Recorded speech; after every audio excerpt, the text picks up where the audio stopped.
kinanifanya nimpende Yesu. Nampenda Yesu kwa sababu anatenda miujiza. Nampenda Yesu kwa sababu anatenda mambo makubwa ambayo mwanadamu anapokaa akafikiria yawezekana asifikie mwisho. Unajua ni kitu gani? Nilipokuwa nikisoma Biblia yangu, ninaporejea katika ile Yohana 9 kuanzia mstari wa kwanza pale na kuendelea, namuona Yesu akiwa anatembea huku na kule, lakini kitu cha ajabu anamuona kipofu. Na anapomuona kipofu, wanafunzi wake wanastaajabu kwa kumuona. Na wanapomuona, unajua ni kitu gani? Wanamuuliza Yesu, hivi kati ya mtu huyu pamoja na wazazi wake ni nani aliyetenda dhambi? Unajua kitu cha ajabu, unampenda Yesu kwa sababu gani? Anaonyesha hekima. Anasema mtu huyu hakutenda dhambi wala wazazi wake hakutenda dhambi, isipokuwa mapenzi ya Mungu yafanye nini? Yatimizwe. Haleluya. Unajua chukua yale mate pamoja na udongo, anampaka machoni, na katika kumpaka machoni yule mtu anaona. Unajua kwa kitendo cha kuona, Mungu anajidhihirisha mwenyewe ya kwamba yeye ndiye muumbaji. Haleluya. Yawezekana usielewe. Unajua yawezekana usielewe, lakini napenda nikwambia kwamba muache Mungu ajitukuze mwenyewe kwenye maisha yako. Haleluya. Unajua yawezekana usinielewe. Unajua inafikia hatua watu walipokuwa kimuona wanaulizana ya kwamba hivi huyu ndio yule aliyekuwa kipofu. Wanabishana wao kwa wao, wanasema ya kwamba huyu mtu mbona alikuwa ni ombaomba, imekuwaje leo amepona? Wengine wanasema ya kwamba mtu huyu yawezekana amekuwa hivi na vile, yawezekana huyu mtu sio yule. Lakini kitu cha ajabu, nampenda sana yule mwamba, anatoka anasema ya kwamba mimi ndiye niliyekuwa kipofu na sasa hivi nimepona.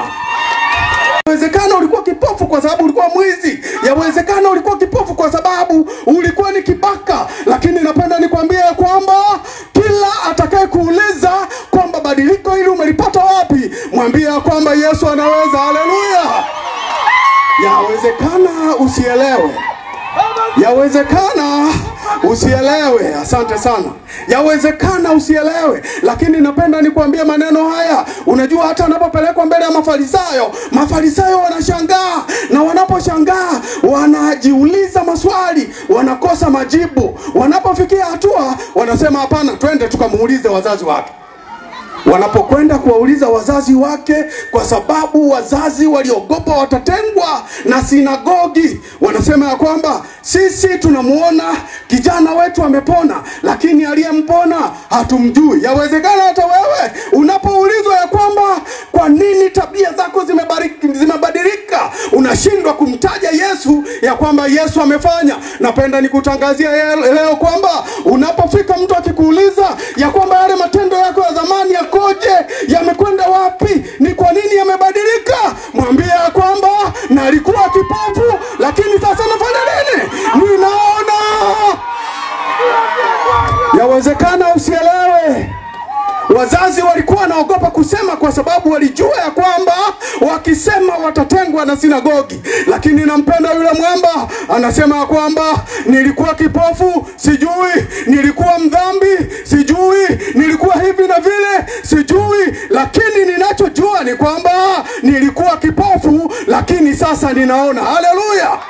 Na wengine watakapokuwa kikueleza kwamba imekuwaje umebadilika tabia zako, imekuwaje umeacha uzinzi, imekuwaje umeacha wizi, imekuwaje umeacha ukibaka, imekuwaje umeacha usengenyaji, waambie kwamba nilikuwa kipofu, ninachojua sasa nimefanya nini? Nimepona. Unapofika katika eneo hili, kumbuka kwamba uko kwa mkutano, na mkutano huu Mungu yuko mahali hapa. Sasa kama Mungu yuko mahali hapa, amini wazi ya kwamba umekuja kupona roho, umekuja kupona mwili, na kila kinachokusumbua kwenye uwanja huu unakwenda kupona. Haleluya.